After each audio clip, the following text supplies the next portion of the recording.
ہمارے برادر نے طبقاتی حوالے سے پوچھا، میں یہاں اشارہ کروں گا، ویسے قرآن مجید میں بہت ساری آیات ہیں، پروردگار نے واضح طور پر قرآن مجید میں فرمایا، سورہ نور کے اندر پروردگار فرما رہا ہے کہ تم میں سے جو عمرا ہیں، سرمایہ دار لوگ جو ہیں، وہ اپنا مال جو ہے وہ اپنے عزیزوں، رشتہ داروں اور مسکینوں اور جو مہاجر ہیں، اللہ کی راہ میں ہجرت کرتے ہوئے غریب فقیر ہو گئے، وہاں دریغ نہ کریں اس مال کو دینے میں۔ یہ مال صرف ان کا نہیں ہے، یہ اللہ کا مال ہے، خدا نے تمہیں دیا۔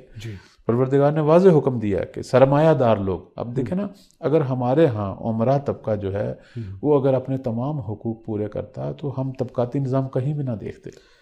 تو یہاں اللہ تعالیٰ نے واضح طور پر فرمایا کہ سرمایہ دار طبقہ جو ہے وہ تمام حقوق، اب وہ حقوق کیا ہیں؟ وہ اس کا خمس ہے، وہ اس کی زکوٰۃ ہیں، وہ اس کے صدقات ہیں، یا اس کا وہ اضافی پیسہ جو اس نے رکھا ہوا ہے فضول اور اب اسراف میں جو ہے وہ چل رہا ہے، یہ سارے کے حقدار کون ہیں؟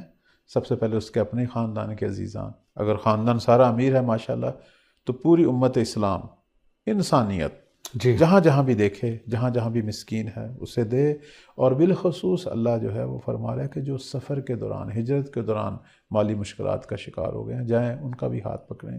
اب آپ خمس کی بحث میں بھی دیکھیں، ابن السبیل ایک اہم موضوع ہے، تو جو سفر کرتا ہوا فقیر ہو گیا ہے، حتیٰ اتنا عجیب جملہ ہے ہماری احادیث میں کہ اگر کوئی سفر کر رہا تھا، امیر تھا، لیکن کوئی مسئلہ بن گیا، اچانک اس کا بیگ چوری ہو گیا، بشک اس کے پاؤں میں سونے کی جوتی ہو، اگر اس نے ہاتھ پھیلا لیا تو اس کو حتماً دے۔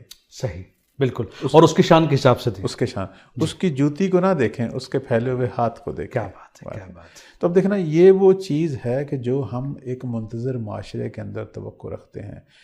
امام عصر علیہ السلام کا جو زمانہ ظہور کا معاشرہ ہے، وہاں طبقاتی نظام کیوں نہیں ہے؟ جی، میں اس کو تھوڑا سا اس انداز سے بھی بیان کروں گا کہ ہو سکتا ہے وہاں بھی ہو طبقاتی نظام، یعنی امام نے زبردستی تو مال نہیں چھیننا کسی کا، مال جو ہے وہ ملکیت ذاتی ہے، وہ کوئی کمیونسٹ نظام تو نہیں ہے کہ جو مالکیت کا احترام نہیں کرے گا۔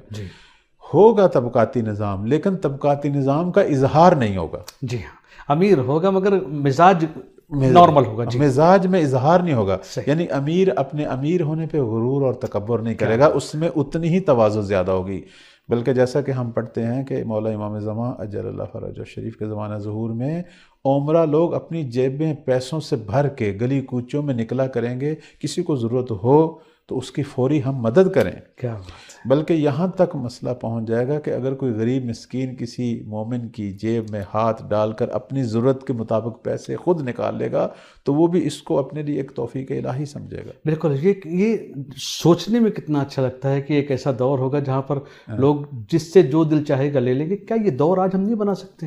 ہمارے اپنے اختیار میں، بالکل چاہے تو ہم اس کو بنا سکتے ہیں۔ یعنی آپ کی فرمائشات سے جو حاصل ہو رہا ہے وہ یہ ہے کہ مہدوی سماج جہاں پر کوئی بھی ضرورت مند نہ ہو، بے نیاز افراد نیاز مندوں کی ضرورتوں کو پورا کرے تاکہ ان کے ہاتھ کسی غیر کے سامنے نہ پھیلنے پائے۔